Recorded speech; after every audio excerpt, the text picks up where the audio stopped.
Yo, happy inauguration day folks. It's wonderful to be with you.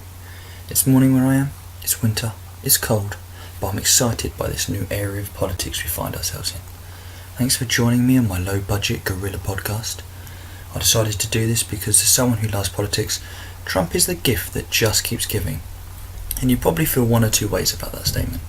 You agree, and we're winning, and the Orange God Emperor will usher in the melting of snowflakes and the industrial production of liberal tears.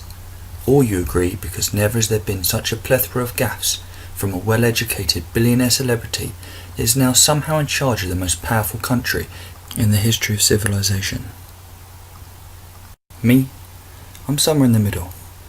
You could call me a libertarian, but I get ideas like American exceptionalism and that different things work for different countries, so for the most part I like to maintain the centre ground.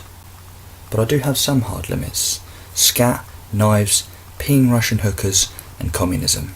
I love truly free markets, not this cronyism we have at the moment. Free markets where if you want to live in a commune, you're free to. If you want to own your own business, you're free to. If you want to set up a mutual or a shareholding, you're free to. Anyway, as most of you have probably guessed, I'm British and I'm living in Britain. So, as with many other things, I'm ahead of our colonial cousins at the moment, which makes it easier for me to commentate on a day-by-day basis. And that's essentially what this podcast is: an unbiased view of the first 100 days of the Trump presidency, matched up against Trump's own words and promises.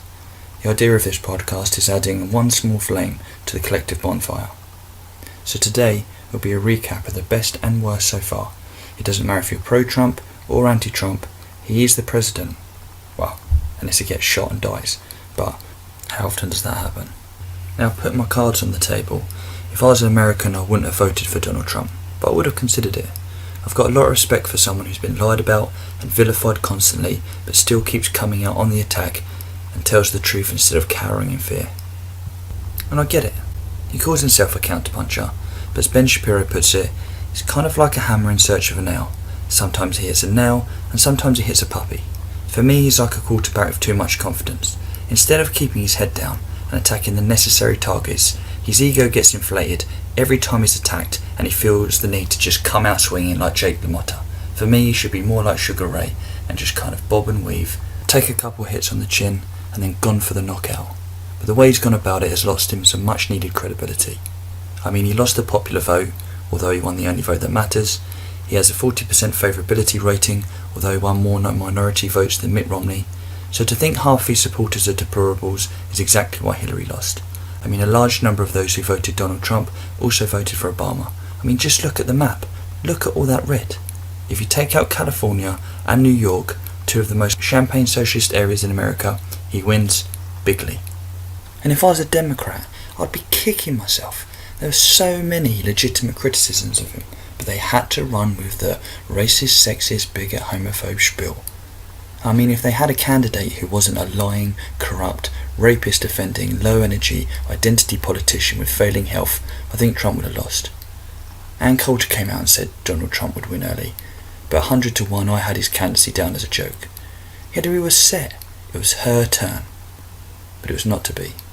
No matter how much you wave the fact you have a vagina in front of people, it doesn't matter if you're crooked underneath. Now, for those of you going, but Trump is horrible and a disgusting bigot, I don't see how you don't see that Trump is a troll. I mean, I'll actually leave a link of one of my favourite videos explaining this. He swan dives instead of belly flops. His arguments are outrageous, but often true. If he used statistical analysis of the claims he made about the people coming over the border instead of just grouping them together, he would have more support. It was definitely a stupid thing to do politically, regardless of how true it actually is. And that's one of his major problems. And this is where I see a massive division, not based on identity, but between those who know when Trump is joking and those who think everything is literal and don't realise his sense of humour. It's abrasive, it's coarse, it's lad banter. It's the kind of jokes you tell with your friends, except from he does it with the entire world. And he has no filter, and he has no shame, and that's difficult to cope with. I mean, I love what he said about CNN and BuzzFeed being fake news, but I'd never heard a president say crap. It threw me off, and it's one of the reasons I wouldn't have voted for him. I don't mind the jokes, but I want someone whose life matches their values, and I look to see him find him wanting. It's like Dorian Gray. Some of his supporters see him as the perfect man, but it's when you see the decaying portrait with unfiltered eyes that you think, that's not for me. A Christian who doesn't repent? Someone who speaks about family values but brags about his affairs?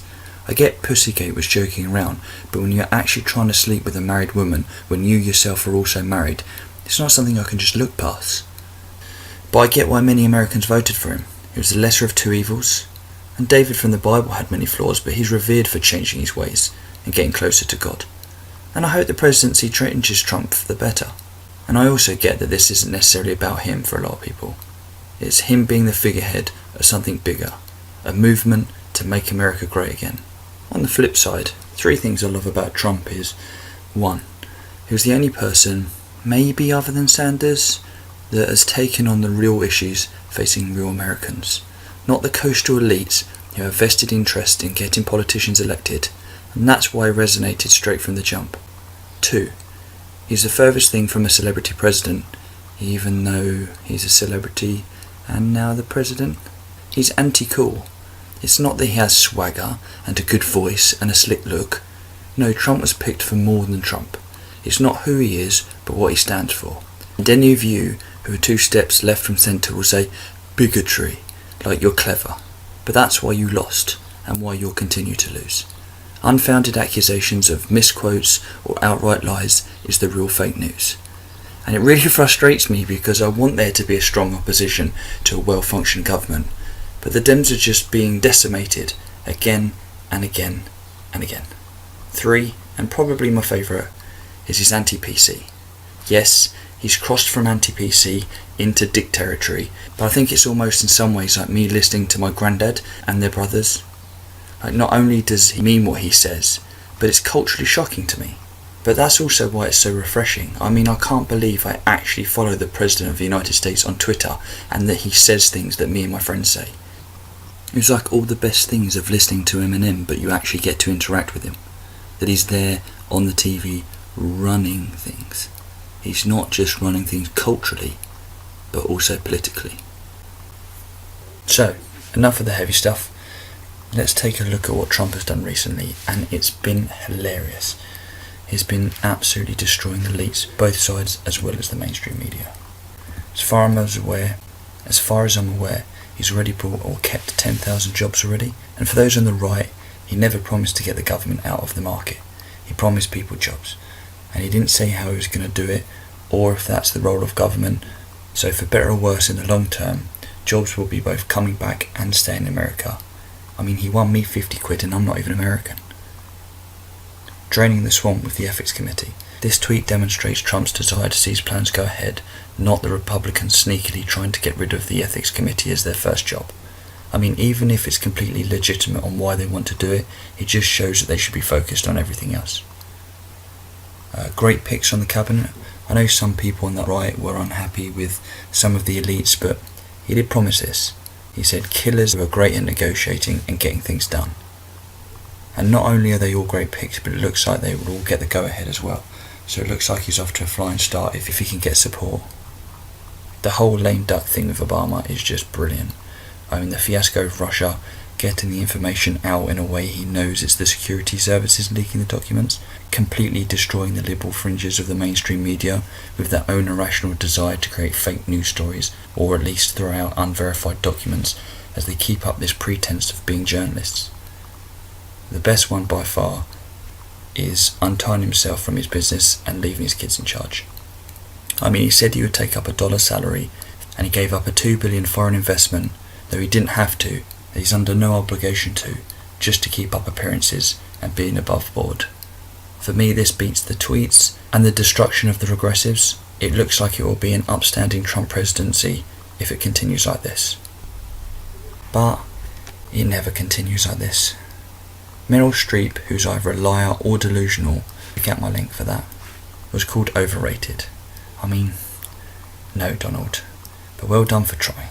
You got the word out that you make these gestures for everyone, and I appreciate that, because until I found that out, it was one of my biggest issues against you. But please be more targeting your attacks, my man. I mean, all these other people that you're attacking, you could just let go, okay? You're winning with so much wins. that you could just let these people float away into non-existence, into obscurity. But these are all minor things. And there is one thing that I'm really, really torn on, and that's Russia. I get that you have to deal with other countries, and some of those are run by horrendous people, and I think the media is linking him more closely to Russia than he actually is. But as someone who likes to call out our support for Saudi Arabia, but I think it'd be remiss if he gave Russia a complete pass in the future. But that's something we'll have to wait for, because no one knows what's actually going to happen. No. So, it's Inauguration Day. We've covered some ground. Trump said that day one will be Monday, that they're going to have a fun weekend. So I hope you do as well. I hope you keep following the podcast. I'm loving doing it. And God bless America.